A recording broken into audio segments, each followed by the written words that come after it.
तावडेकर या बुलेटिनमध्ये आपले स्वागत आहे। बुलेटिनची सुरुवात करूयात एका मोठ्या बातमीने।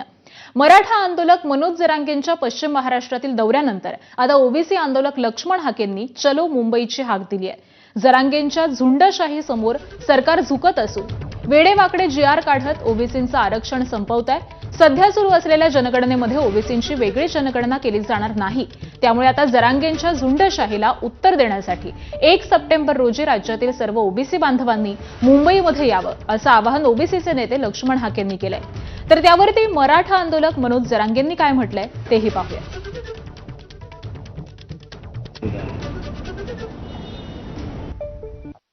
ओबीसी बांधवांनी आपल्या हक्क अधिकाराचं आरक्षणाचं संरक्षण करण्यासाठी लाखोच्या संख्येने 1 सप्टेंबरला मुंबईला यायचं आहे।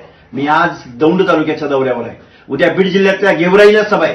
परवा दिवशी मी जालन्यामध्ये जातोय, तेव्हा तमाम महाराष्ट्रामधल्या ओबीसींची, विजयंतीची, एसबीसीची आम्ही स्वतःहून पुढे येऊन आम्ही सांघिकरित्या ओबीसींची लोकसंख्या मोजणार आहोत।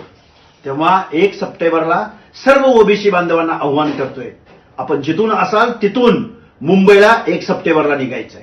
नेते ओबीसी ना हा फक्त नेते ओबीसी नाही बिचारा। आम्ही बळत कधी धनगरांना दुखवलेलं नाही।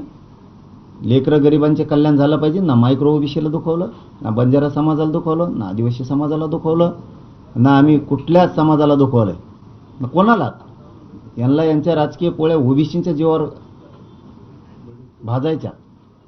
हेच आंदोलन जर धनगर समाजाला एसटी आरक्षण मिळवण्यासाठी जर केलं असतं ना, आज गरिबांच्या लेकरांचं आयुष्याचं कल्याण झालं असतं। तिथं ताकद लावा, ही इकडे ताकद लावून तुमचा काही उपयोग नाही। मी पुरी ताकद तुमची वायाला घालणार आहे।